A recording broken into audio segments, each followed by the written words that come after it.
time by up to an additional 4 minutes by a majority vote. For items on the agenda, comments may be made after commission discussion prior to commission vote. Prior to addressing commission, members of the public shall state their name and address for the record. Anyone from the public to speak? Don't all come at once.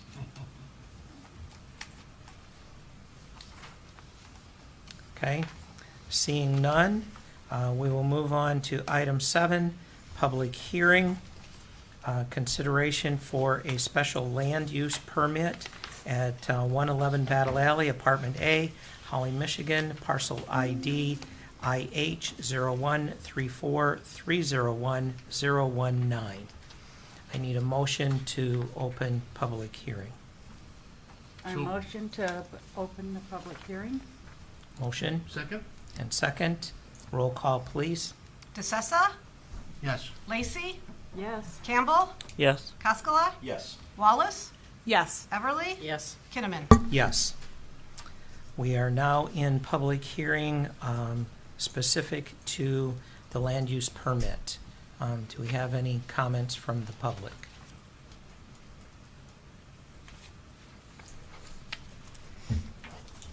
Thank you, and thank you for all your service to the community. My name is Bob Hoffman. I own property on Battle Alley in Saginaw, and I'm here to speak in favor of that. Dennis has been in the village for a long time. He's been a good caretaker of his property. I think it's good that if he wants to take that next step and make the second floor of his building an Airbnb, the more competition, the merrier. Always creates a higher standard of excellence. Yep, Thank you. very good. Thank you. Anyone else for public comment or in this public hearing? Okay, seeing none, we will call for a motion to end public hearing at 7:05. Will so move? Okay, I'll second. motion and second. Roll call, please. Lacey, Yes. Campbell, Yes. Everly, Yes. Wallace, Yes. DeSessa, Yes. Koskela, Yes. Kinnaman. Yes. Motion passes. Now on to new business. There is no old business. Item A, under new business, 2023-002, consideration for a special land use permit at 111 Battle Alley, Apartment A, ID parcel 0134301019. I would entertain presentation. Yes, so I'd like to welcome Alex. Alex is from Rowe. He had a slight introduction at the last meeting in January. However, I believe we have some new members on the board, so I would like to introduce Mr. Alex, and I'll have him enunciate his last name because I slaughter it every time, and I apologize for that. But he will be giving the breakdown of tonight's agenda item. Alex? Good.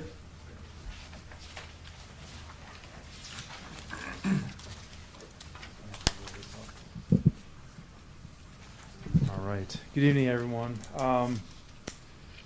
This is pretty straightforward as it gets. Start with your last name. Yep, Alex Ritku, HRITCU with Rowe Professional Services. So it's kind of like a silent H. Yep, that's what they say. Okay, thank you. So you should have received my second letter from my second review of the applicant's proposal. This is a special land use going from an apartment to a short-term rental. The applicant has fulfilled all requirements for the site plan as well as special land use. There's nothing outstanding at all. There's a couple items that they provided for me a few weeks ago and completed. In front of you in the pack as well is the checklist for consideration for special land use that you would look at and either approve, postpone, or deny before approving the site plan. So within there you have also the checklist for general zoning information and also a checklist for compliance with the zoning ordinance. So if there's any questions, I'd be happy to take them. There's nothing really to discuss in terms of items that are outstanding. It's kind of a simple, Yes. they've done a good job. Yeah, they did an excellent job. And, I mean, I could just talk about quickly the 6 items that are for, I'm sorry, you guys have 8, some of you have 6. But for special land use, is it in compliance with the master plan? Yes. Is it in compliance with the character of the zoning district of the central business district? Yes. Does it have any negative impact of the proposed special land use? It doesn't appear to be at all. Does it appear to be proposed with significant impact to the natural environment? There really is none. As well as number 6, 7, and 8, is any hazardous materials? There is nothing hazardous. There's no concern to the public safety. If they've provided all the parking, fire, Interconnected smoke alarms, Yes, fire extinguishers, yeah. and escape routes. it's great to have a marshal in the Yeah, There's one guy to ask, it's that guy. So apparently, I mean, there's no comments from us in terms of them meeting the standard for special land use. So. Am I misreading the check mark on page 3, says does not comply? What is that? Oh, short-term rentals? This is, page 3, does not comply, yes. So this is, I'm glad you brought that up. We get this question a lot. This was from my initial review, Okay. and that's what was provided for them to review my first letter. And once they got the first letter, then they provided Jeremy and myself with all the necessary information that they've complied. Right. So we don't go through the checklist any more than just once, and that's what's consistent. That's what makes up the first letter. That goes back to the applicant. That's what we do at Rowe. So before they comes to you guys, we reviewed it actually twice. So the checklist is the first pass through. Anything that's outstanding, we let the applicant know through a letter. They receive a letter. They've brought us all the information necessary, and that brings to a second letter, which we strike through if there's any items that have been addressed. So we let you know it's addressed. So, yeah, that's sometimes can be a little confusing. But and so going at this forward, point, that is now complies. there's nothing outstanding. Good. So sticking on page, I'm Go sorry. ahead. No. I just noticed several times in our packet that Broad Street is mentioned. And it is all throughout our packet that is spelled Board Street instead of Broad Street. So I would just like to make sure that we have that in our notes, that that is spelled correctly and that we are talking about Broad Street, not Board Street. So we're talking about Battle Alley. Yes, no, I know, but, No, in, but- like on, in All- this page yeah. right here, I think several of us have noticed it. It's like a number on parking spaces, you know, the parking on Board Street. Yep. So that'd be the On application. On the application right here, Yeah, there's well, two yeah, parking it's spots taking on too Board fast. Street. Included are pictures of the fire hydrant So on we're not Board Street. responsible for the Yeah. application. That would be the applicant. I just want to make sure that in our official things that it is specifically Broad Street, not Board Street, so that later on down the road, that doesn't come back to be something that is an issue. Understood? I had a question. Mm-hmm. The parking spaces, I've lived in Holly all my life, so public places have now become private. And on the site plan that was provided, that it didn't show any parking spaces going with that property. But yet, everything in here says there are 2 dedicated spaces. Yeah, I talked with Jeremy and the applicant that they have 2 dedicated parking spaces with their building. Yeah, that's one of the items I kind of talked with them to confirm it. Isn't that in the rear central parking back there? that Yes, is deeded to them, correct? that's correct, yeah. So you would refer back to RHL, they had the same thing. Right. And I believe the applicants, they'll speak for themselves today, but I believe they ordered signs as well, just like Randy did for his short-term rental, saying that these parking spots are exclusive to this tenant, Okay. being the short-term renter. So I believe the signs were on order. I know we had a discussion with the applicant about that, so that when they come into the site, they're identified and know where to park. Okay, and then the other question I had is, this is obviously doesn't have an elevator, so it's not ADA compliant. So in the advertising, will it clearly state that you have to be able to get up a flight of stairs to access the apartment? Yeah, go ahead. So, Okay. Barb, I would ask you to come up to the microphone, state your name and address for the record. I apologize. I rent a lot of Airbnbs, that's why I'm asking. I'm Barb Gerber, and I live in Benton, but we're here for Battle Alley. Mhm. And yes, it will state in there that there is walking, there's stairs, there's trains. You know, I mean, I want everyone to feel comfortable when they come there and have a heads up for all of this. Okay. I read the advertisement and the outline for the place next to you, the Herald. Yes. Their rental, and I thought it was really well done because I have not read that, but I will. it really addressed the trains and it addressed the accessibility, and it even said that they provide earplugs.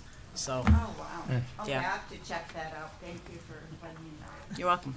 While she's up here, anybody else have a question for her? So she doesn't have to come up and down. I do, yes. We printed it out today. I can pass them down to you, so there's more here, actually. There's 3 of them. There's a couple of, I will first say you guys have done a great job with the building. I like the color. And I think it looks good. Yeah, I think it looks very nice. Yeah. And I had a printout for myself Here's somewhere another here, one. too, and I think I just gave it away, maybe? No. We've had a lot of positive feedback from that building. So one item was, I was out at night, and there's a very bright light above the door. It looks better than the last light that was there, Yeah. but I think that it is shining off your property, so I don't think that's allowed. I could be wrong on that, but I think personally it works well because you provide a lot of light for the parking lot. So In the front, in the back. this is the back. Yeah, this is looking Okay. from the parking lot off of Broad Street here. Okay. And the second item was, so I don't think we don't have to worry about the light or anything, do we? Well, lumens could be an issue. Is it the Could wattage of the light bulb? So or it's is not it the- shielded, I believe, is the issue. So It is, there is shielding on it, but it is an outdoor light. I think And it. the only one that would have problems with that, I would think, would be maybe the renter that we have in the back. Okay. But if anything, it provides a lot of safety for people That's- coming through back and forth. There's a lot of people that cut through there.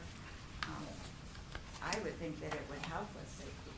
So I think so too. I mean, I was just bringing it up mainly as a point if there are complaints in the future from a resident or what have you, it may need to be replaced if it's not shielded, which I don't think it is. If there was any type of complaints, Dennis and I would have no problem Okay. taking care of any issue that would be there. Yeah, I think because it's into a parking lot, that's a public parking lot, I don't think that's, I think it's nice personally. I It provides a think lot it's of nice helpful, light to that yes. parking lot. your only concern would be if it is excessive at the apartment building clear on Maple Street. Okay. But I am not sure that this would be sufficient enough for that far, is what I would say. I took my light meter with me, but I couldn't get good readings because there's a lot of Yeah. overflow. Light. So I'm not exactly sure of the That's probably your foot answer. candles at the thing. So. Yeah, that's And to- probably your answer.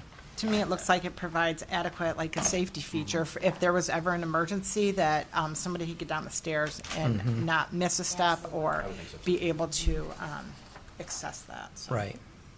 And the second item I had on page 2 is the mechanical equipment on top. I believe was that recently done, or has it always been like that, or for many years? It was, I'm not sure really what you're talking about. I can try that. Your units. HVAC. No, Sorry you're about fine. that. No, that's all good. So I believe Oh, no, that's always been there. It was there when it was a restaurant. Okay. That is the air conditioner and furnace. It's a commercial one. Okay.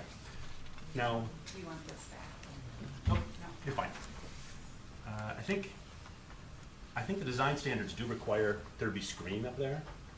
What's our So that would be standards on considered that? an existing nonconformity because it's been there for so long. Okay. And they didn't do more than 50% upgrades to the building.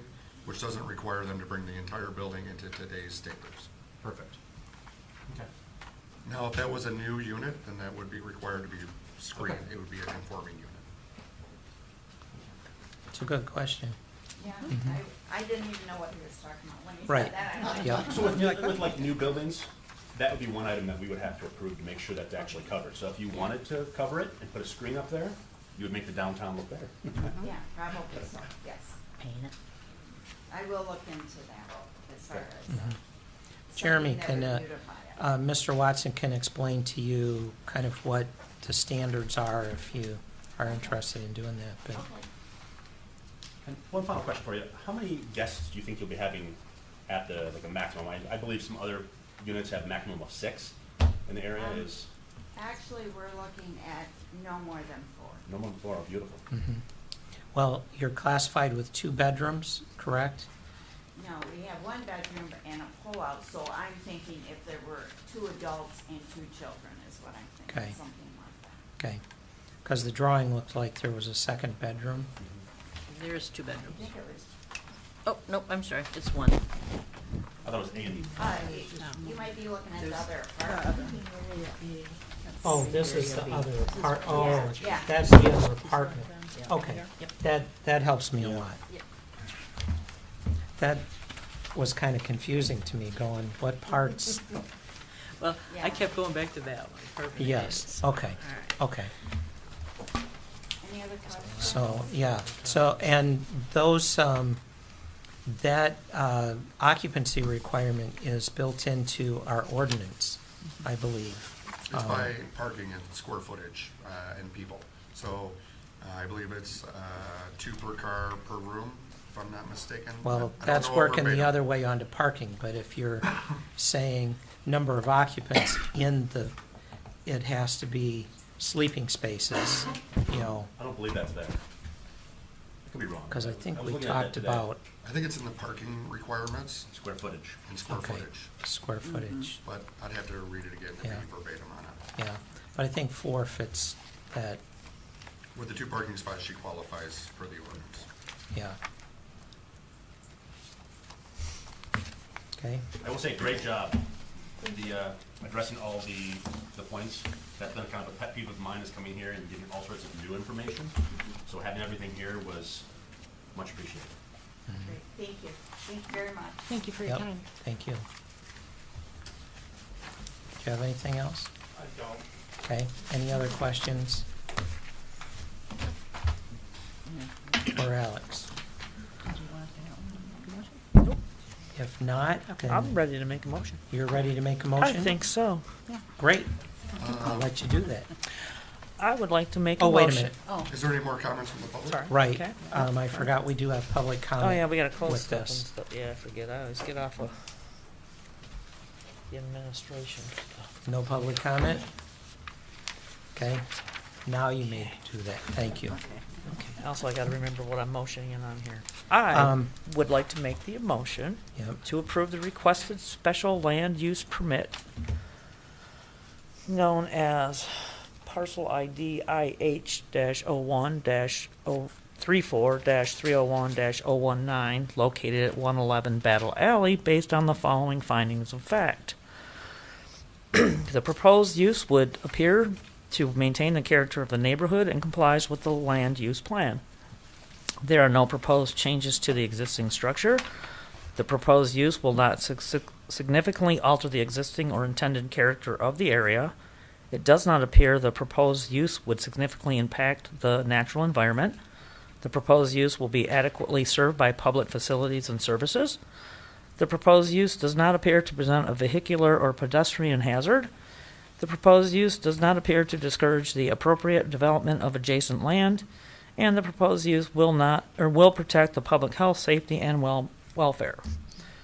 very good. I will Second, second.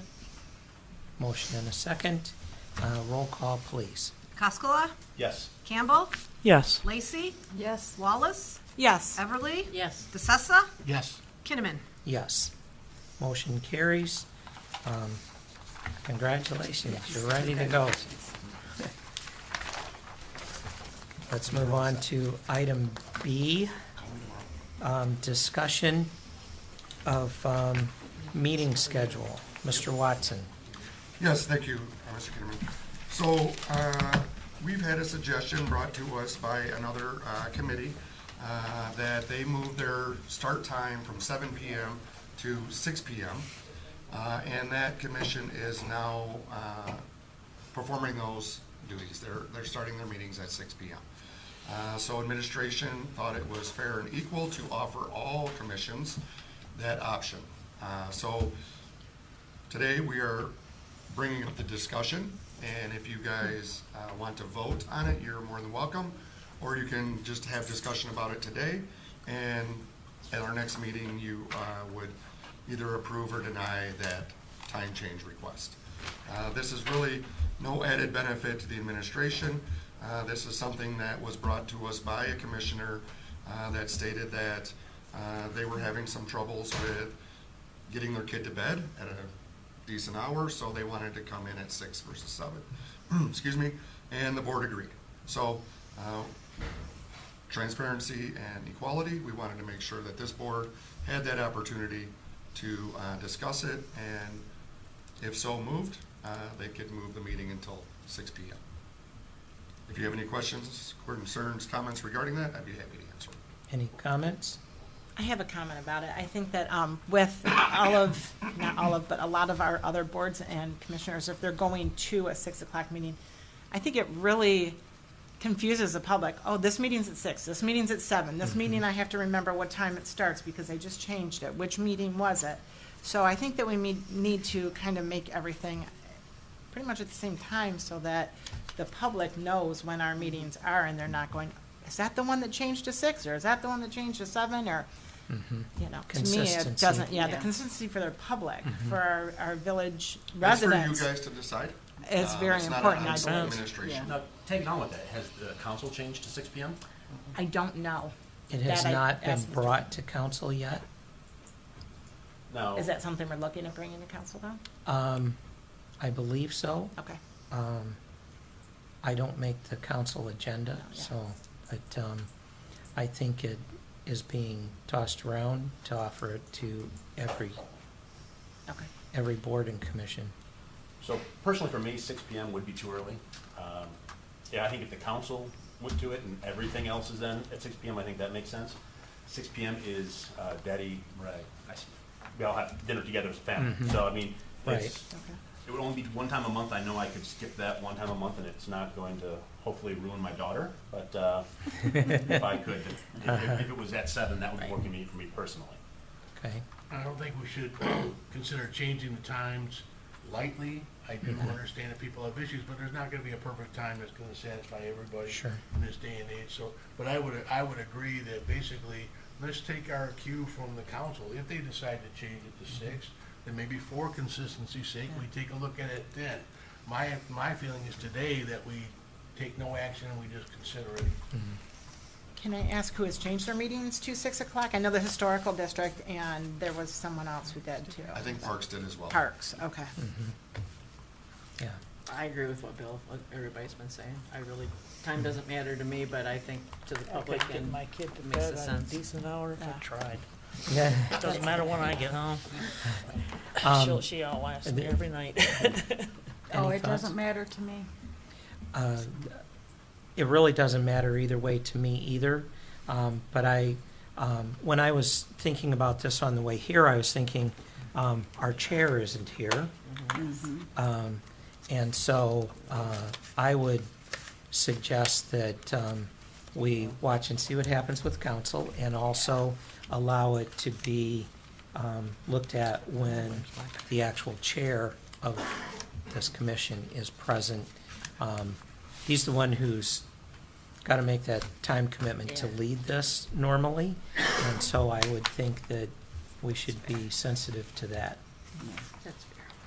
And this was just a discussion topic. This was Right, not right, verbal. so- It was just brought to your right. attention. Because it's Okay, listed what- as a discussion item, we do not need a motion even to postpone. Talk about it We next time. just look at putting it on, bringing it up again next month. Perfect, thank you. Yes. Yep. Okay. C is information, the legalities of social media. Mr. Watson. Thank you, sir. So you should have in your packet a brief little clip of legalities of social media. So we just want to remind our commissioners that any discussions on Facebook, LinkedIn, Twitter, Instagram is foiable. So Supreme Court of Michigan has ruled that if they feel the need, they can subpoena the social media entities for discussions, posts from individual commissioners. So we just ask that you use common sense when you're on social media. Try not to discuss topics as a quorum or with groups, because we can get in trouble with the Open Meetings Act. Same as if you were a commissioner wanted to have a discussion with the committee through email, right? To send them a photo or, hey, look at this, that would be a violation of Open Meetings Act, because now we're having a quorum outside of this domain. So we just want to remind the commissioners to read through this article and use the common sense approach when you are on social media. Even as on your public, private entity, or your public or private accounts, those are still foiable because you are serving on a governmental municipality commission. So just keep those in mind. We just want to make sure that everybody's educated on the proper etiquette moving forward with social media, and just try to protect you as the individual, and of course the village as a municipality. I'd be happy to answer any questions, comments, or concerns regarding that article, or moving forward, any actions that you want to take. I guess I have a question. Okay. When it comes to, say, text, and somebody wants to FOIA my phone, what does that look like? Well, that's a question that I'm not probably educated to answer. I would probably default to the village attorney on that, because, I mean, what it looks like and what it is, okay. can be two different things, right? No, and I understand your answer, and that's fine. Right. What my understanding is, from some previous discussions, I thought I understood that even on our private devices, it was FOIAble. And that's what it got my attention, because I didn't think that was the case, or should be the case. But I guess my question is, I don't mind giving it up, but what does it look like? Does that mean I have to give my phone over to somebody and they get to go through it? No, Or do they have to pay They have to Xfinity to go through and search for keywords? Because if I request documents, you can charge me for that. Absolutely. So if somebody FOIAs my personal messages, they're gonna have to pay Xfinity for that, Just go into our right? history. Well, they of- pay the village. Or the village, but the somebody's. village would be billing if Xfinity or whatever Okay. provider that was. And I believe, and don't quote me because I'm not very super Oh, educated we're all with just this, learning, right? yeah. We're learning, right? I know there's been some previous issues in the past with social media and individuals from councils and committees intermingling business and profession and private life together, and it got that individual in a little bit of trouble. So I would just recommend use common sense. Right. If you are a fortunate one to be on a committee or a commission, just to make sure that we're watching what we're putting out on social media. And if we just do the right thing, right, what's Right. our morals and ethics, then we shouldn't have anything to worry about. I know that Kwame Kilpatrick and Troy got in a problem with his text, we all know that. But specifically, as I recall, they subpoenaed from the carrier, his text. That's how they got, the media got it. They FOIA'd the text, right. their attorneys, and that's how it led to his conviction and downfall. I've been with the village 10 years, and in the last 2 to 3 years, I've seen more FOIA requests than I have in my entire tenure. So it's a real big thing now, and you just really have to be careful. And one of the things I did is I made a new email address. So my first name, my last name @gmail.com, and the only thing I'll ever use that for is anything anyone wants to FOIA. So if someone says here, FOIA my email, I'll just say, here's everything I But use. that does not But that limit does it. not, yeah. That Right. does Now, not if limit they it. want to fight me on the other stuff, I will gladly fight them on the other stuff. It's- So there's yeah. no So- business on there at all. But you got to remember that would be that could come out of your personal pocket, right? And for hiring attorneys and. Well, you haven't seen what I have in my email, so, okay. And that's your private life, of course, right? All we ask is that you just use a common sense approach and just try to be very cautious before you hit the send button. And that's all we're asking. Obviously, we're all adults here and we Yeah. know right and wrong, but This this is might- just a friendly reminder. This might be a question for Attorney Gildner, but if somebody was to FOIA one of our phones, which is fine, and my question is, are we obligated to hand that over, or do they have to have a subpoena for that? Is that something that we just have to go, okay, I'm willingly letting you go through everything on my phone, my kids' pictures, my, kids, all that stuff? Well, I How think, does that work I as think far there's as a two parts to subpoena? that, Ms. Wallace. One, I think they would, if you would give it voluntarily, they would take it, right? Secondly, if they had to subpoena, they probably would. But in that subpoena, I would assume that it's going to be strictly to, I want emails and in social media posts. Okay, It'll be So- more item specific. yeah. Right, and that's That's right. usually how most FOIAs come in, Yeah. is very specific to the request.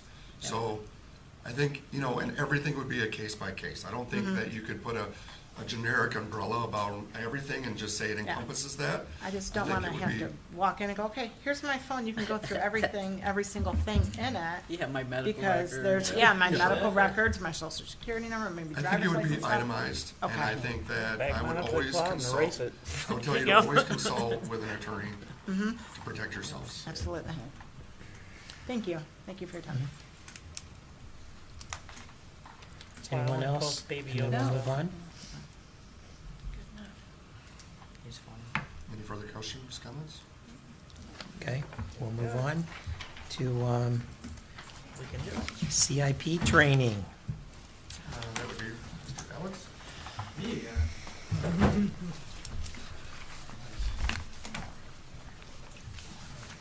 Trying to make this more fun than talking about someone going to your cell phones.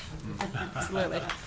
Well, And we just are so in- you all know, it is on the screen up here. So, yeah, I brought, I was in Village of North Branch yesterday and they had computer up. I thought they were not going to, so I had printout copies. I brought printout copies.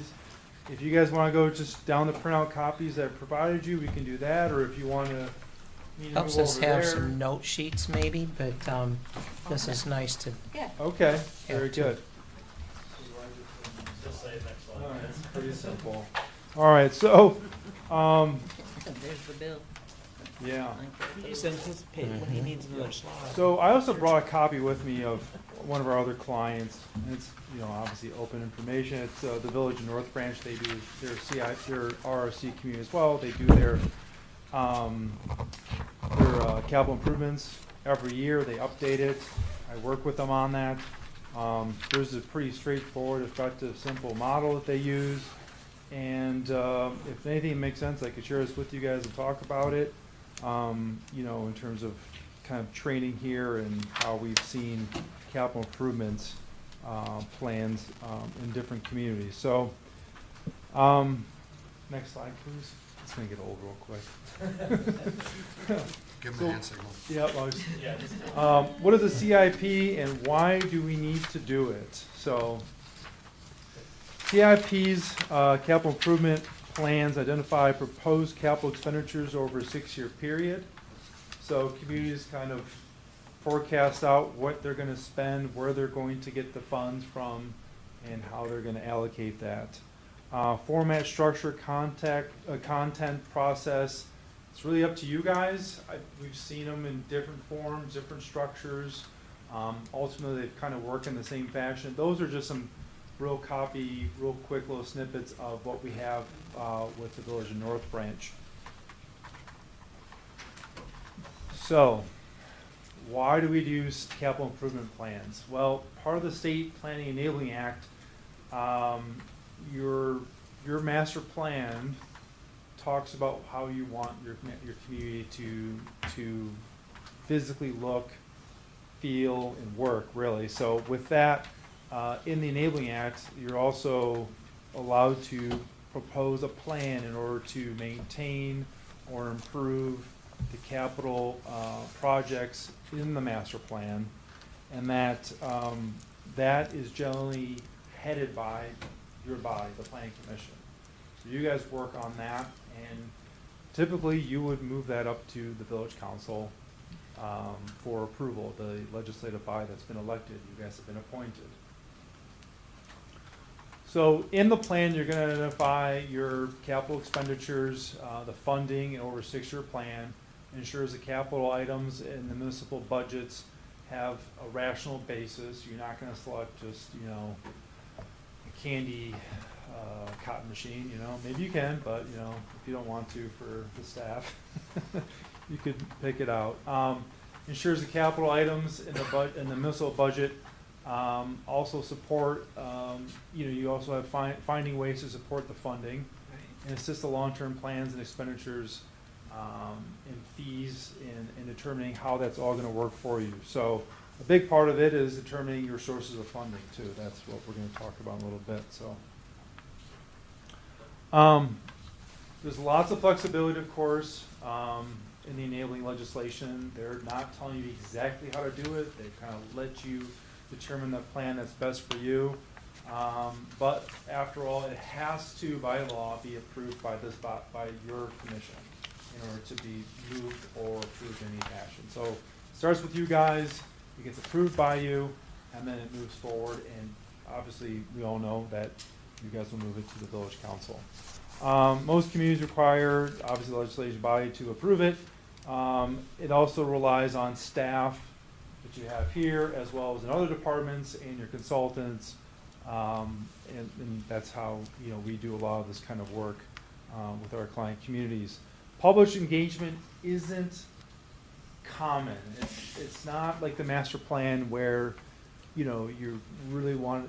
I mean, not all master plans do a lot of public engagement or updates, but there is a place for it, though. Certainly, it's not as a robust as you would for an area plan or a sub-area plan, but it's obviously, how can I say? Doesn't hurt. Doesn't hurt, Well, but it's, I and- think it should be encouraged. And of what if you course. haven't had any public input in your master plan for who knows how long anyway? So Well, we just did our update to the master plan, and we did have public engagements. Yeah. We Yeah. had 3 of them. yeah. We did? We Yeah. did, yep. and When they was were that? Yeah. 2021. 21, yeah. Yeah, it was Okay. adopted. Yep. And there's Um, photos in the master plan of those public engagements. Okay. We used the I think I commons did go to over one. here I did go to and one over had there. the big boards and the discussions Group at the activities. tables. I did and- go to it. Yeah. Okay. But also And though, that in was our- master yeah. plan. Remember, Yeah. this isn't a master plan. Right. This is is capital improvement. capital improvements, correct. But in our statement of purpose, we also put on there that we promote citizen participation. So we can't say we promote citizen participation and then say, well, we don't need citizen participation. So that's like something that we would have to Yep. look at as well. So continuing forward, obviously the capital improvements plan have to be reflective of what your master plan and your land use, of course. So there's correlation between those, and that's kind of loose. Of course, it's up for you guys to decide who and what and where, and but you know, one does talk to the other, if you will. It also, you know, you have to prioritize projects, as, you know, whether it's parks and recs, transportation, other, you know, areas. So, you know, typically you'll see, and I can share this with you guys as well, it just how, you know, one flows into the other one. So, it also identifies opportunities to advance or delay projects. You're gonna prioritize those projects in your capital improvements plan. And I'm assuming most of you guys have already been participated in that process before in the past, and It's been quite a while. been a at while? this board, Okay, Yeah. okay, great. And I would assume that nobody on this commission has. Okay. I know Mr. Okonski, the chair, has, but I Okay. believe he was the last one. Okay, very good, okay. Hence the need for the training.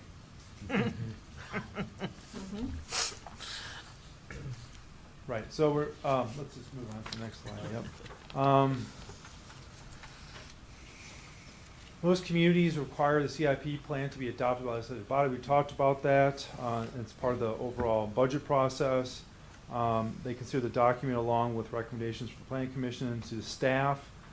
So, you know, they'll go back and forth. I know one of the communities I work with, I mentioned earlier, you know, they're in that draft process, so they'll update, they'll look at it, they'll review it, they'll kick it back to staff, they'll kick it back to the consultant, they'll make some edits, fine tune it, bring it back to committee, and it's just, you know, just like a plan of anything. You're gonna refine it to make sure that, you know, everything is, all the funding and items are, you know, aligned as to where you want it. So providing expenditures, so I think the most important thing is making recommendations and continuously improve the process over time. You want to, you know, obviously look over the details and, you know,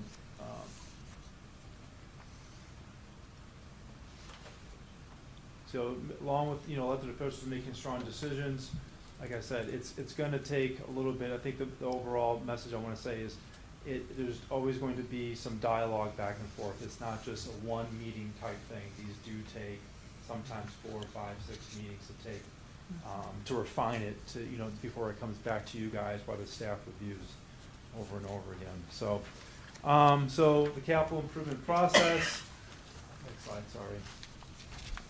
Next slide too. So, inventory of existing infrastructures, project identification, public input if desired, review, analysis, and prioritization, review, recommend, adopt by a planning commission, and adoption by a legislative body. So next slide, please. So generally, it's, like I said, it's part of the master plan. You want to understand your master plan pretty well. That's really important because in your master plan, you have all of the, whether it's infrastructure, roadways, natural features, you know, districts that you guys want to identify that you're aware of from the master plan. And so that pretty much is the next step from the master plan is taking that master plan and putting it into something that's implementable in terms of understanding what you want to spend to make those improvements that reflect your master plan. Next slide, please. And then obviously the project identifies, you know, items that, let's go to the next slide too. Sorry, I'm using someone else's PowerPoint. So there's lots of options out there. The public, this is what I want to get to, is the public has the opportunity. I think you guys want to create that format of what it looks like for the public to come in. You can have a workshop. You can kind of present what you've had worked on after maybe a meeting, 2 or 3 meetings where folks can come in. You can talk about where you're at. And I think that's really important. You know, that's kind of what, you know, some similar things you've done in the master plan process as well. Next slide, please. And obviously, you know, what you want to rely on is good and accurate data. When you're doing these plans, like the master plan, you're going to use that document to kind of reflect your projections and forecasting of what you think are going to be needed in perhaps 5, 6 years. So you're not doing it right now. You're using this document to kind of just identify items now that you want to fund, but also more importantly, looking to document and project out what you are going to spend over the next 5 years going forward. So I think that's really what, you know, it helps you so that the next year when you update it, you already know what's coming down the pipe, if you will. So next slide, please. All right. So so ultimately the Plan Commission must review and make a motion to adopt or make a recommendation to the legislative body, what we talked about.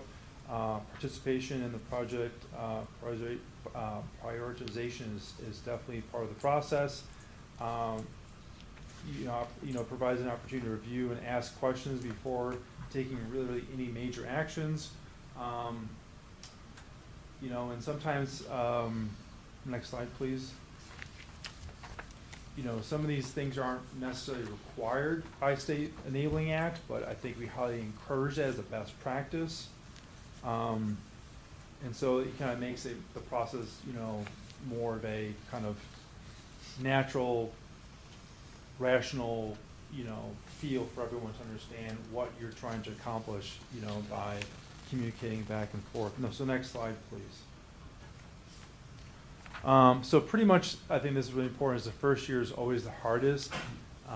You know, trying to really take in all that information you know, all understanding where all the funding is gonna come from and ultimately what line items are gonna be spent on. So it's really important, I think, for the first year, if it's been a while, to kind of take your time, because it can be a little bit overwhelming when you realize how many line items you'll have, how many projects there are kind of been wanting or in the queue from different departments, as well as understanding what your funding process is and where your funds are coming from, because if you have state funds, there's things in there that, you know, obviously are in control of the state, and we all know how that works. So, next slide, please.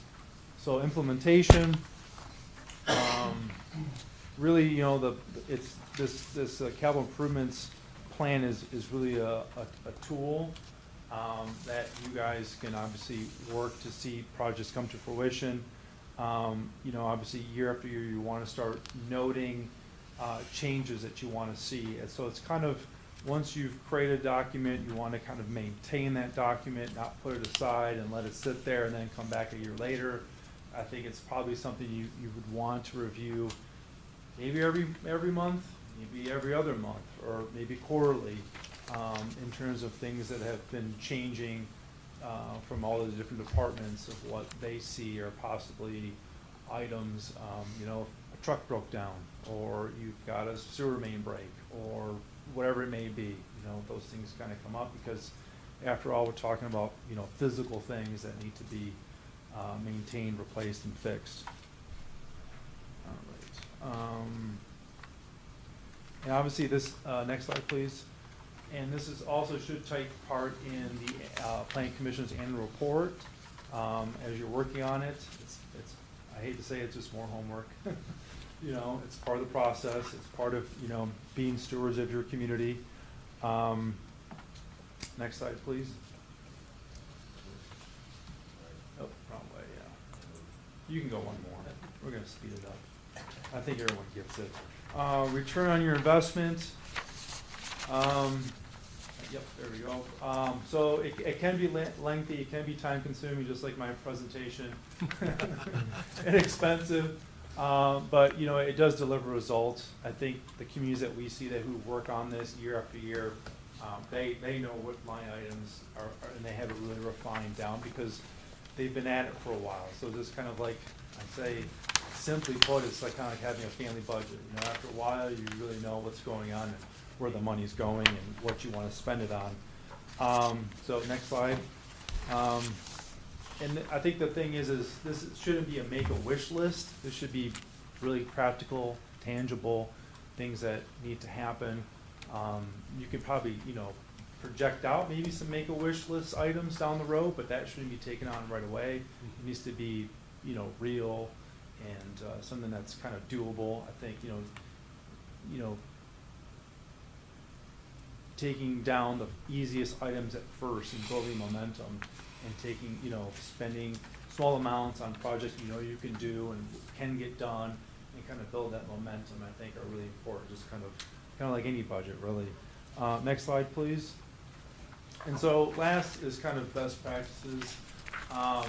You know, you want to obviously within the master plan, and I could probably share this if you guys haven't had one, but the Village of North Branch does a respectable job. It's a village, kind of like yours, maybe a little smaller, but the reason I bring it up is because they have, maybe you can see it from here, I grabbed it just before I left the office, but, and also I work on it routinely with them, is you pretty much have your fund sources here and your categories, correct? And you have your budgets, your funding, your dollar amounts going across and down by the years, and then going through your categories again, and then down to project line items. So your categories could be fire, it could be police, it could be, you know, sidewalks, whatever it may be, and that the project line item. So this side and this side balance out because of the fact that you're just taking your funding sources, whether it's from municipal general funds, different county funds, state funds, federal funds, you're putting them into the categories you want that they, you know, they correlate to, and that those categories correlating to project line items and straight across. And then followed by that afterwards is what you'll have is, and I apologize, I should have probably put this in there, but is you just have a sheet, a pretty simple formatted sheet of just that project line item, the department, the priority, whether it's high or low, and then obviously it's correlating line item there. You can see it in person. So you can then, once you have your budget in place, then you can move these line items up and down based on priority, right? So it kind of, you can adjust on the fly, if you will. You can say, hey, you know, our fire chief told us that, you know, we've had an issue with one of the trucks. It's probably going to go down. I think this is going to be a higher priority next year as opposed to the following year, right? So that makes it easy. You can just shift those cells around, those documents. We do those with those clients on a weekly basis, if you will. So I hope that if and now that I'm kind of done, next slide, please. Next slide. Next slide. That's the same ones you saw there. Next slide. Just keep going all the way to the end. I've covered some of these stuff already, just talking out loud. But you have copies in front of you of the PowerPoint presentation. Yeah. You're more than happy to ask myself or call Jeremy and let him know, and me and Jeremy talk. I don't know, how many times do I call you, Jeremy? We talk quite a few times a day. That's right. Stay on top of it, no matter what happens. So So, was that last thing More that you often than I had talk to there, my kid, probably. an Excel spreadsheet? sorry? Is that last? Yeah, these are all Excel spreadsheets that are put in a Word document. Okay, you said you can get us a copy of that if we need it? Oh, yeah. Okay, Oh, yeah. yeah. I have a hard copy here, if you want to look at it. Well, no, I'm just curious No, for all of this us. This is for you guys, really. Yeah, okay, well, Yeah. okay, well, So, I mean, just an example there, I mean, that's public information there. I think that was just, not to change your format, I'm just, Right. you know, just give you an example of what another community does. Maybe that inspires you guys to maybe make some adjustments to your capital improvements plan. yeah. I would Um, assume we want to take a look at some different options, that's all when it Yeah. comes to it. I appreciate the presentation, just a few comments if I may. Go ahead. First of all, thanks to the administration for Jeremy, et cetera, the administration for finally getting this going, you know, and your presentation tonight is part of that. This is something that I feel really needs to be done, very important. Talking about transparency, I'm excited by this because I really think there are going to be a lot of opportunities for transparency. It's what we decide to do with the council, and they're going to have their own process, I assume. But you know what? Public's going to be excited by this. They're going to have input. They're going to be able to see this online, come to meetings, and decide priorities for this village, or at least have a voice in those. Yeah. And, you know, a budget, this is not what it is. You say it's not a wishing list, nor is it simply a budget. But what it is, as you said, we're tying this to funding sources, but in a way that's easily understood by the public. If I go look at a budget document, sorry, I may, what's this? You know, you can make it out, but it's going to take some time. But a document like this with priorities in a simple way, funding sources tied to those, I think that's invaluable and something that we need moving forward, especially when you tie it to the master plan. It just makes total sense, and I'm glad we're doing it. And I'd be remiss if I didn't say this gentleman in the front row here, a couple of years back, brought this to the attention of the administration to get this off the ground. And he may not be the only one, you know, I don't want to miss anybody, but I know he, a couple of years back, on this panel, brought this up. So, yeah, I guess that's it. Thank you. Quick one for you. So you're working with individual commissioners on a weekly basis? Is that correct, or are you working with the? Myself? Yes. Row, or you? Well, you mean- mentioned you were with North Branch North Branch. weekly. North. Well, I think what he's, I talked to Jeremy At several least- times a week. I was in Village of North Branch last night for a housing presentation, some of this part of their ROC training. 'cause they're Well, looking at I thought you housing. mentioned you were changing the line item orders That's weekly. what I heard it too. Oh, I heard really? what you heard. Oh, no. Yeah. No, I meant, no. I That sounds like a lot of- I think think he so. meant he works with various communities, Yes. and Okay. Yeah, every week there's some community that's Yeah. making an adjustment. yeah. That's how I. That's kinda exactly took it. right. So Yeah. we're, as we're working with, we have different planning commissions, because we're serving, I think, 30-some communities. Right. Because I asked if we could call Row, and everything's got to go through Jeremy. Yeah. that's negative, sir. He's the liaison here. Yeah. Oh, and just part of this for me right now is just, we're, you know, Introducing the topic Yeah. and getting a feel for our responsibilities and our Yeah. roles in designing and creating this document. Now, it's gonna take a lot of participation, not only from Roe, but from this board and administration and all the department heads, right? So, I can see that this is a very lengthy process, as you stated multiple times in this PowerPoint, especially for your first time, right? And then you get a public engagement, so then you have to notify the public, right? So there's 2 months right there just in that little process, right? So I would anticipate this taking probably close to a year. If I had And to, just to Do you make it- remember how yeah, much time we spent on the master plan? It was close to 2 years. Yeah, But Jeremy, not to put you on the spot, I know it's gonna be lengthy, but didn't you say some months back that we're gonna be starting this, with department heads and so forth, coming up with things for us around now? I would hope so, yes. I know the budget is currently in the process, yes, that is correct.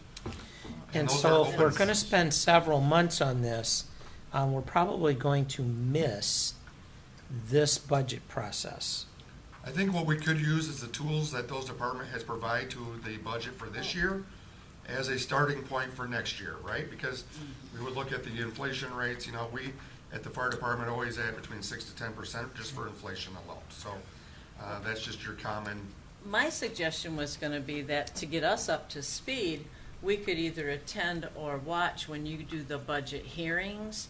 Because we zoomed in on those Right. during COVID, and that's when every department head defends what they've got in their budget and what they anticipate. Correct. And just for us to get up to speed, 2 Saturday mornings, and we'd be pretty smart. and Ms. Lacy, I believe you had a question, I don't want to. Yeah, I've gone to every single one of the budget Yeah. meetings every year. So, What I wanted to know, Jeremy, do we have a copy of the old CIP spreadsheet? I know it's done years ago, but as something to look at, see how they set it up, and different things like that. Yeah, so I personally have not seen it. Okay, I would assume that document's around somewhere on somebody's yeah, because I desktop. don't know when was the last one done, so that's. I wish why I'm Mr. just asking. Okonski was here because he was part of that process, Yeah. right? And he would have a lot of insight for us on that process. And, maybe there's somebody else that's in the audience that could speak on that. I'm not sure. I don't know I'm learning this just as much as you are.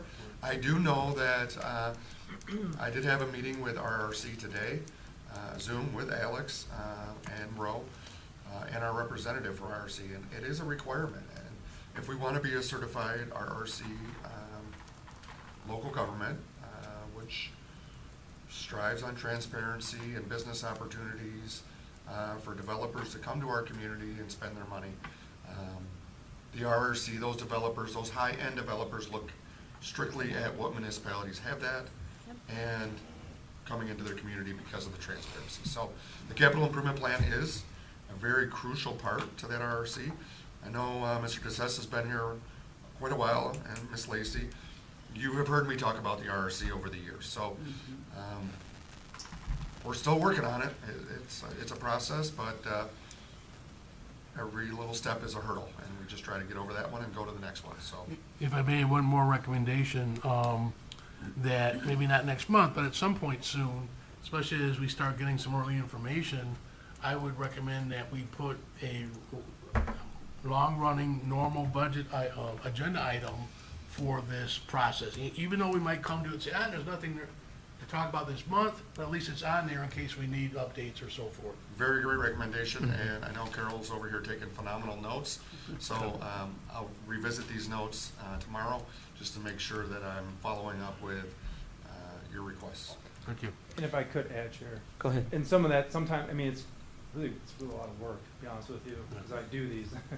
And it would probably take, if you were to ask me, just probably a committee, probably 2, 3, 4 people that, meet regularly, kind of go over those, because it's part top down, bottom up, if you will. And I say it because you have the departments and their line items of what they need, and then you also have the top part of the state, the federal funds, the general fund, the village council, of what is available funding, and then you have your categories of what you guys want to fix, whether it's sewers, roads, and stuff like that. Would it make So, sense to, or I'm not sure you can do this, Yeah. but would it make sense to have a combined council member and planning commission committee instead of just planning, and then maybe separately council. I mean, that might be duplicative. Yeah. So, It's up to you guys, what works best. You know, some of our communities have the village president and the village clerk, and they're the ones that just run it, right? And then other communities have, you obviously have, whether it's the village supervisor and, you know, perhaps the planning commission chairman and, you know, another person who handles all the budget issues, right? And they kind of put that together. So something to think about, Richard Yeah. is the liaison here from the council, and so Right. he's already a natural, but Yeah. I wonder if there might make sense to have a combined committee on top of that. yeah, I think kind of a committee to Yeah. kind of get the ball rolling, of course, and then obviously it comes up to this body to be approved, so. So, over the last several years, Mhm. because we haven't had a rolling CIP running at all, that one is 6, 8, 10 years old, possibly. Most of this process has been handled by administration and departments as they have worked on presenting a budget for council.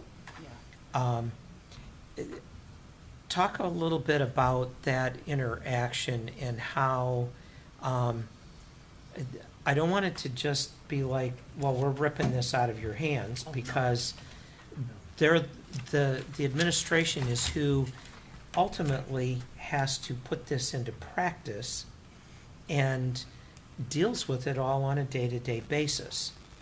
And so, coming from a governing kind of standpoint, how does it normally look with the involvement back and forth there? It varies. Yeah. And I can't give you an What's answer. I mean, I want to give you my best practice being a planner, you know, Mhm. have worked with this community starting in 2010 with the county. So, you know, it's, you know, what I think the focus here is you have the master plan. Roe updated in 2021. It's a Mhm. great master plan, and the CNALE Act empowers a planning commission. So you have your master plan, and you want to, you know, implement the master plan by zoning and planning and doing all those sort of things. So this physical capital improvements plan needs to kind of speak to that master plan, which you guys have, which has all the community buy-in, right? And so with that community master plan and the capital improvements plan, you also have, you know, the departments too. So it's kind of like a chicken versus the egg, if you will. Mhm. I hate to, you know, I would love to give you guys a silver bullet. So Yeah. yeah, Roe, we could do it for, you know, this amount of money, you know, but it's community led, right? It's by you guys. So I think just having a discussion of how you want to start the capital improvements process, you know, I would say have a committee that meets regularly. You meet with the supervisor and village president and the department heads and talk about where the funds are, and we can give you a template to kind of exercise to understand, hey, maybe we you know, here's this funding source, here's this category, here are these budget line items, and you kind of, over time, put it together Kind of and get all the melds, funds yeah. ready, yeah. Mhm. So, My recommendation is maybe you elect 2 to 3 people off this committee, off this council, or, Commission. thank you, apologize, to form a committee. And have those 3 individuals go to the budget meetings, get involved with administration, and start that process, and bring that document back here as your best practices, right? I don't think, probably in the first year that we would have all 9 of us be in one room with all of the administration. I think maybe it'd be best to do like a small committee, and then have that committee report back to this body. That's just me and how I see administration on a day-to-day basis. and One, the problem being getting all 9 of us in one room at the exact same time can be difficult, right? So, With staff. especially with staff. So Yeah. it may be best to have 1, 2, 3 individuals form a committee, go to the budget meetings, start getting involved in that process, sit down with administration and the treasurer clerk, find out what is available so that you have a baseline to start creating your capital improvement plan. Because right now, I think my biggest takeaway from tonight's presentation is it's not a wish list, right? I know we all have dreams and hopes, but in reality, I can tell you in just 1 year, our budget was cut over $279,000 at the fire department alone.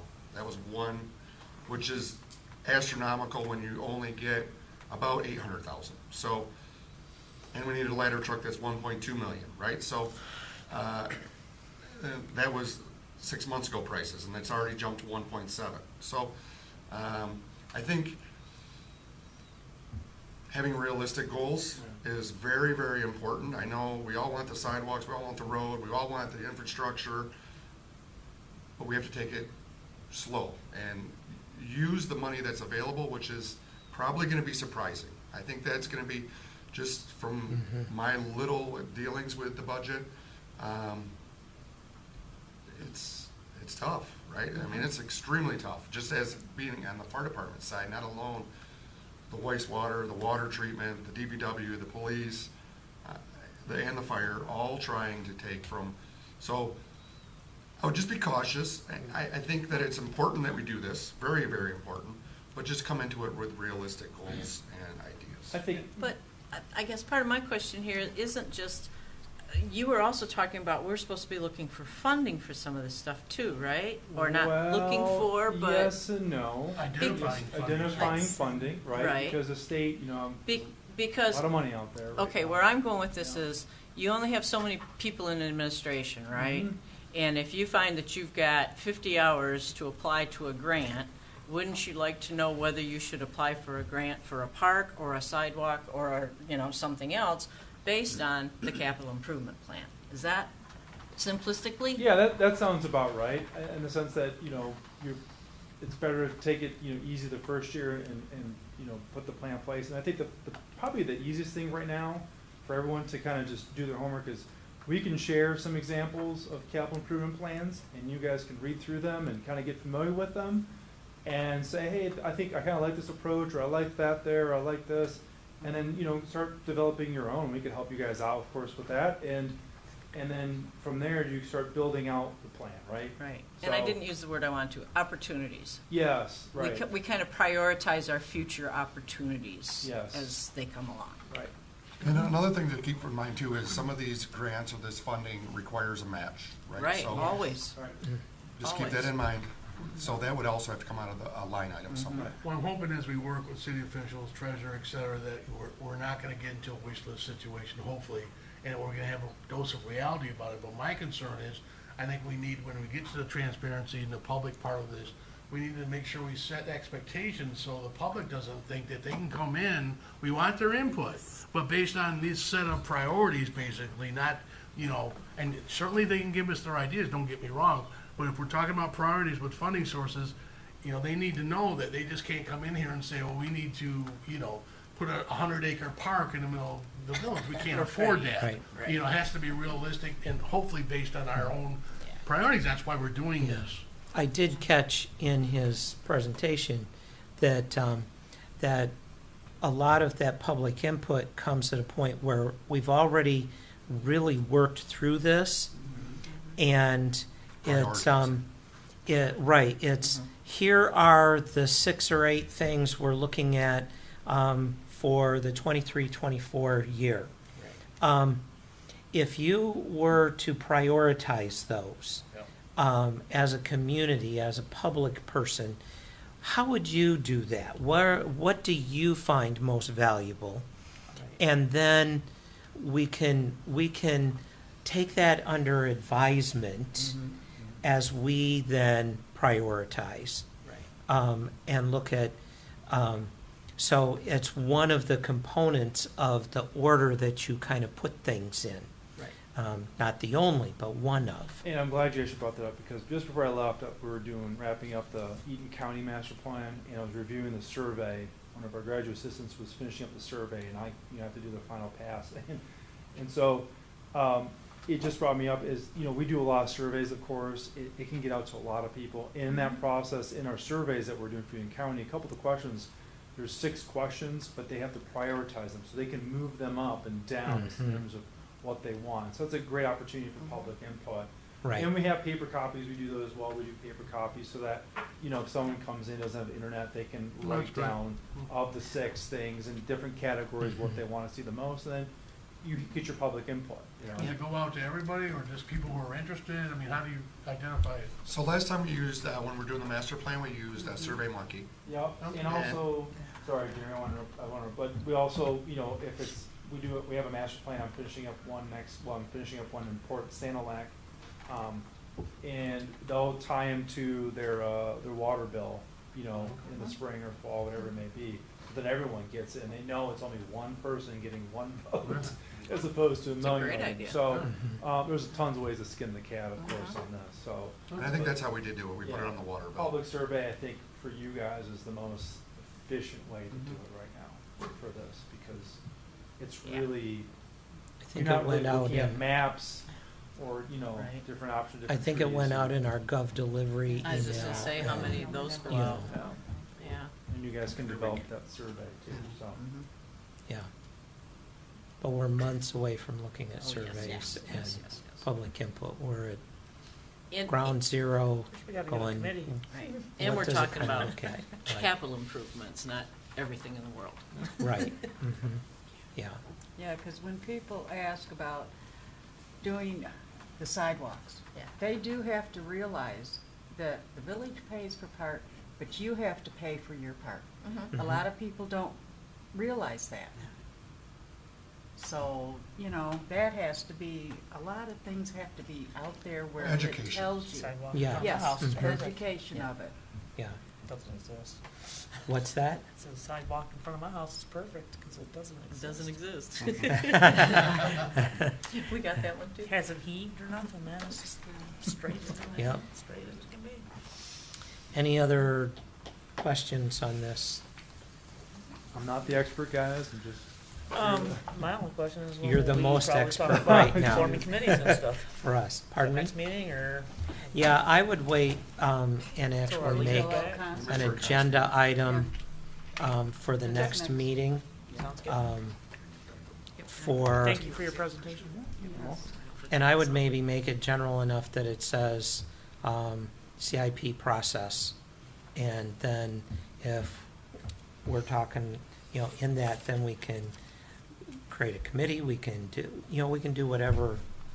It doesn't, keep the agenda item kind of broad so that we can approach how we need to at the time. And I'm gonna follow with Jeremy on just some of the examples, like I said, and some process stuff that, you guys can use as a cheat sheet, Yeah, do it. yeah, Sounds good. I Thank think you. would be, Thank you for your presentation. yep. I just want to say that I think that the budget hearing is the 29th this I'm April. sorry, I do not know. It was I a hope it's Saturday not in the late 29th, April. I think 'cause it's I like have the to go 29th or away. something, 22nd. Do you know, Yeah. Mr. Kim? I don't know. I don't remember. I saw one of them is first week in or in May, May 6th, and I think there was a 2-week gap, I think. Sorry, I don't know. I would assume that if you called up to the village offices, they may know. I've got it written down at home. Yeah.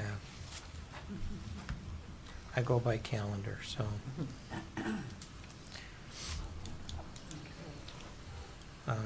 We can look at that later. Very short. I can look up where it's at. Let's move on to reports. I'm just, ZBA has nothing to report. okay. I was just gonna kind of go around, just as general, ZBA didn't meet again, so. Yeah. start, Where are this ones? start on this end, we'll come this way. Commission And and everything. I'm gonna have you do, Comments. if you have a board or commission report, or a personal comment, do it Okay. at the same time. Just start Okay. here. I really have nothing to report, other than it's great to see everybody again. Missed you guys last month, since we didn't have anything. Right, Hope to see you this next month. good. Thank you. Well, as I said, ZBA got canceled again. Uh-huh. Not a whole lot to report. How close are we to the moose? So we had a conversation this week about see a vote. I Okay. would say we're probably within a month, Within a month. close, give or take. All right. The big thing is we're waiting on the commercial kitchen. Yeah, that's a tough We're one. in discussion of trying to do a temporary, but it hasn't been finalized yet. Gotcha.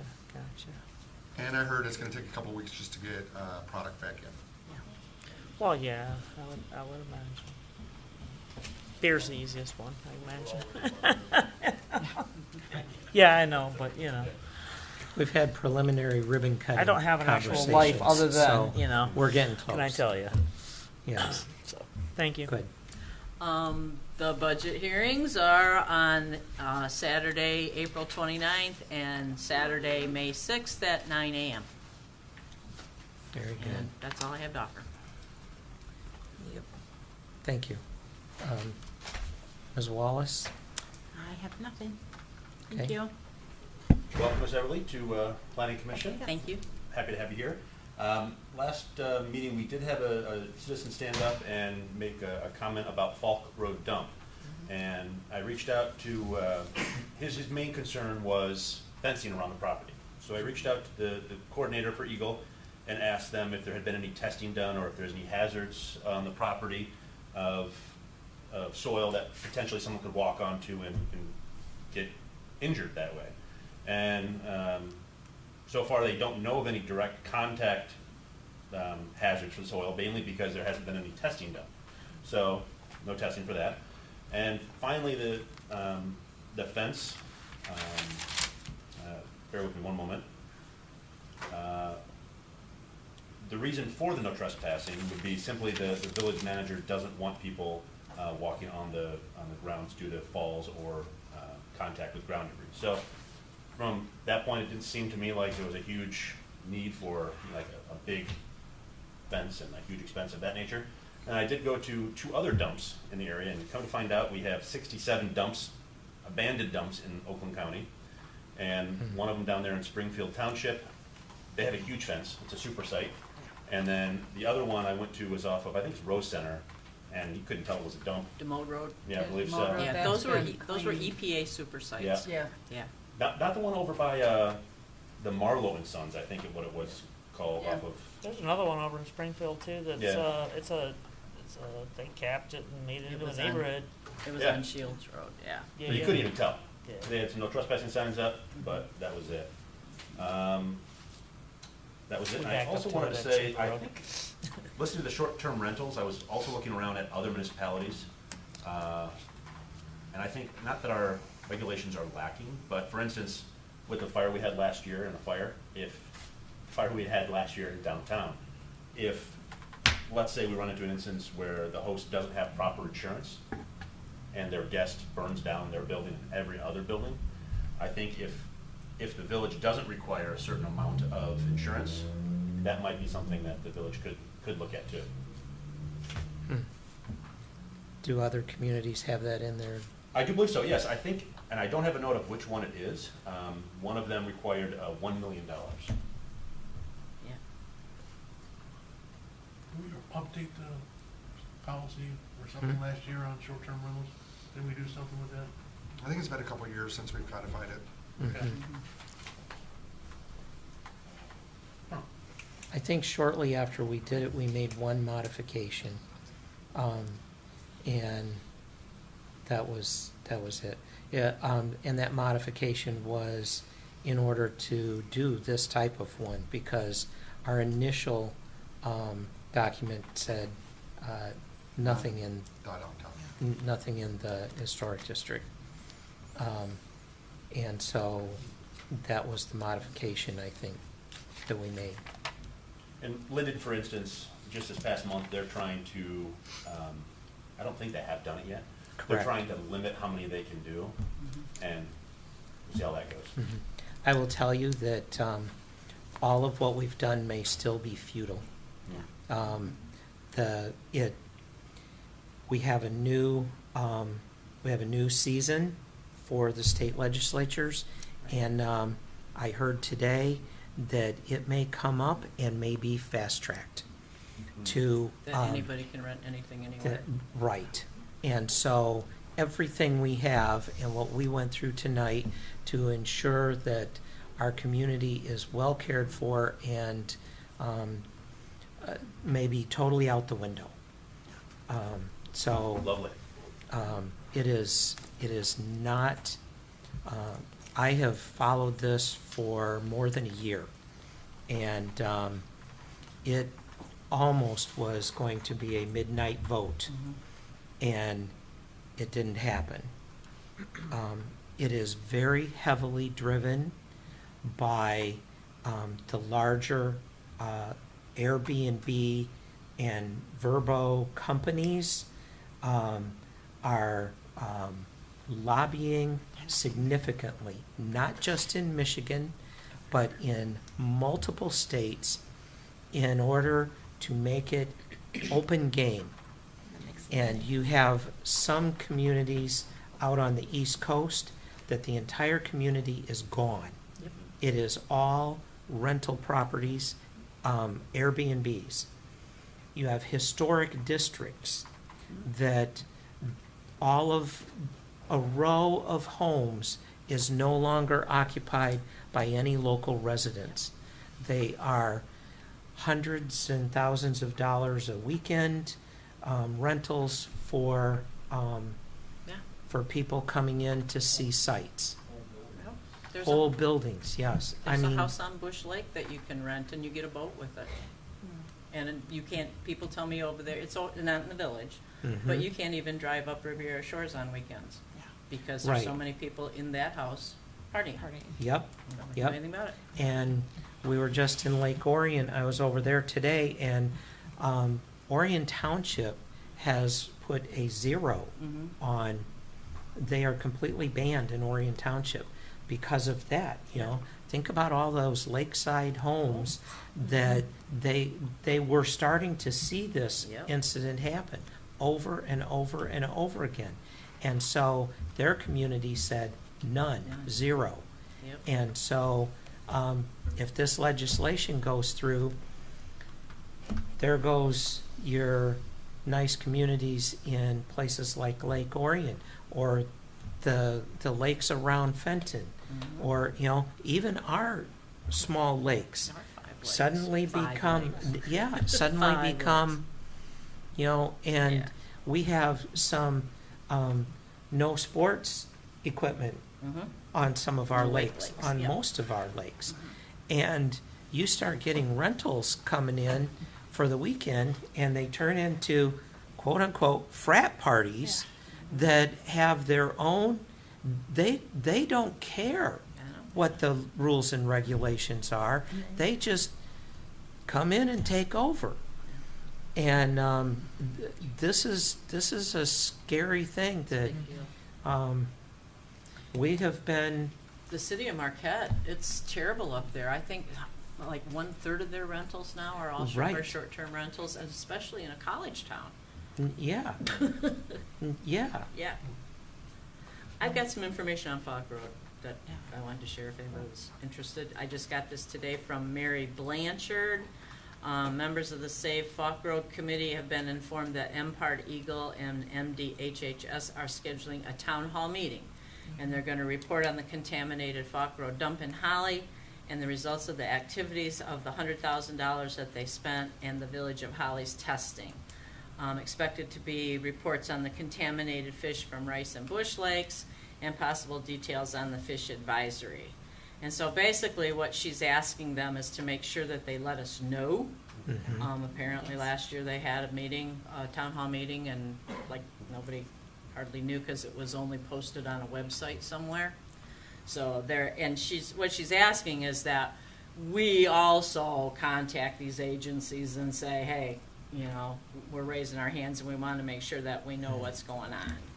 So, I know that administration has been in very close conversation about that specific thing, and they have not, Eagle has not released a date, Right, but they are talking May.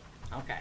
That's the Just to amount of let you know that information that we Mary's have, on it, yes. and if you don't know Mary Blanchard and that's something you want to know more about, I'll share that with you. I think I met her once. Okay. Yeah. Or I can even send this to you via email. Okay. All right, Thank you.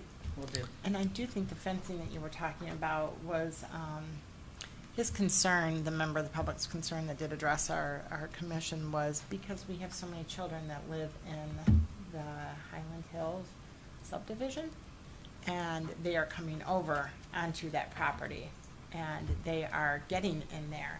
And so that's why the fencing is a concern. Because we're talking children that are gonna be out of school soon, they're gonna be out roaming, doing whatever, and they're drawn to there because there's nobody back there. So I think that's why the fencing is such a concern to the public, because we don't want to have children running through there, going through there, and getting hurt or injured. Well, that and the Because- general expansion of the mobile home park right Yes, next door. and so we're talking more children Mm-hmm. that will be there. And so that's something I think that is the concern that was brought up, was for our children's safety. Just to add, that, you know, if you remember, Richard, this board took the unusual step of writing a letter against the short-term rentals. Correct. So Mhm. that's out there, we did Yep. that, and so FYI to folks. Yep. Historic District Commission met, Josh, I don't believe we did any. No, we just had a presentation. Yeah, okay. Vincent Curry's award nomination. Oh, yeah, we did send, this is something that came from Mr. Colas. We got a nomination in online to recommend that her business, her and her husband, of course, and their businesses locally get some sort of a historic designation. And so that's pending. We haven't heard back what's going on, but we did get it in by the deadline, and so FYI. Is that just on one of her businesses or multiple It's businesses? on one of them, the 111. 111. The 111? Yeah. College? Story in the 111. Okay. Good. And that's it. Anybody from Parks? I was at Parks, but I don't think there was anything really. I think they're getting think ready for a cleanup day. They did a Yes. they did a tour, and they're getting ready. I think. April 15th. Yeah, I thought it was in April. So April 15th cleanup day for Parks. And there's poison ivy there, be aware. I won't be there then. Just don't eat it. Been there, done Yeah, that? yeah. I'm allergic to that stuff. And I guess, I can speak real quick, holidays, I'm already starting to get bands together, because we were a little late last year, so. Yep. So holidays is coming together. I do. You're still metal. Yeah, I Okay. That's all Yeah. I can do. We're Actually, I moving did know into, another band, and for they're not council, metal. we are moving into budget workshops, and that's kind of where some of that sets. And personal stuff, same thing as holidays. Being the director for the chamber, we have submitted all of our applications for our plethora of summer events, and so Holly should be hopping this summer. Love the second date or Oh. day for the farmer's market Yes, on absolutely, on Tuesdays. That's Tuesdays. Mm, yeah. excellent. Wonderful Excellent. addition to our community. Yep. Yep. And car shows did Yeah. get approved again Good. Okay. in council, so. Mr. Watson? I'd just like to report that we are going to have ZBA next month. For real? For real? Next week. Maybe you're not gonna cancel it the week before like you Nope. usually do? I was Nope, all, this is I was good to all go. set last time. I'm like, oh yeah, we're gonna have it. Like a week. Planning will also be meeting next month. We have an applicant that's going through their second review right now, so I would anticipate that. And there was a comment, and I don't remember who made it, about insurance. Oh, Mr. Koloski. So shortly after the downtown fire, I reached out to Oakland County to see if there was a liaison at the county level that would help educate our business owners, particularly in the downtown, but was going to open it up to all business owners in our community, on the education of insurance, being underinsured, overinsured, insured in a historic district, And since June 21st, Oakland County has been unable to provide that individual. So I'm not sure if there's some, I'm not familiar with the insurance industry, but there must be some tricks of the trades or some ways that they don't want to reveal to the public that they do. So, but I'm still working on it. I think that it's important. I know a couple of our businesses were affected because they were underinsured and they were historic buildings. So I thought that it was important that we get that information to our local business owners, but I have been unable to find somebody that will educate them. So if anybody knows anybody in the insurance world that would like to educate our downtown businesses on policies, policy writing, I know there are businesses that are newer and first-time business owners that would appreciate that training. So other than that, I don't think I have anything. Hampton Manor is moving well, moving along quickly and efficiently. Their inside looks amazing. Is that independent living or just assisted living? So it's going to be assisted in memory.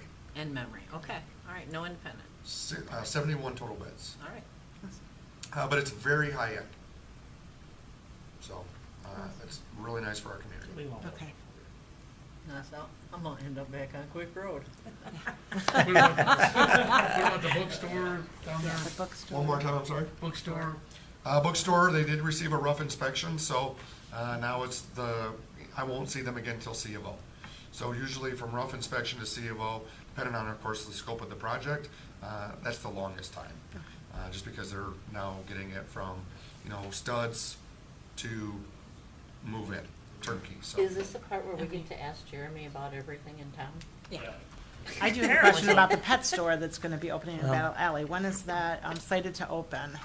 So I went through to this afternoon on a preliminary, and we have an appointment for a final C of O inspection for next week. Okay. I am not going to disclose their No. day of that they're going to open, No. but I would assume that it's going to be pretty quickly. Okay. I'm waiting for the paint-a-pot shop, when do they open? Yeah. I'm sorry. The who? ceramics. Oh, Gnome, the Oh, whatever. yes. Yeah. I'm excited for that too. Paint-a-pot. Gnome Daddy, that's Yes. what it is. I'm like, gnome something, yeah. So he is a retired Detroit police officer, and I believe he just finally, and it's been a minute since I talked to him, but I believe he just retired in January. Okay. I know his brother's been working on it slowly. He bought back in and did, I think, another year, so that's why it's been kind of idle.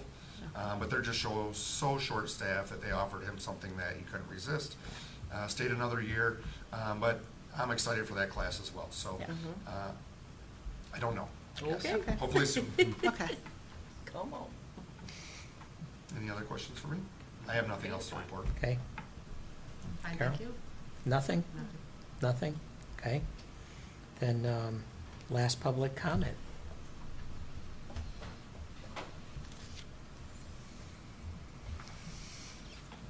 Then, we'll adjourn at 8:36. Hey. Now I can place my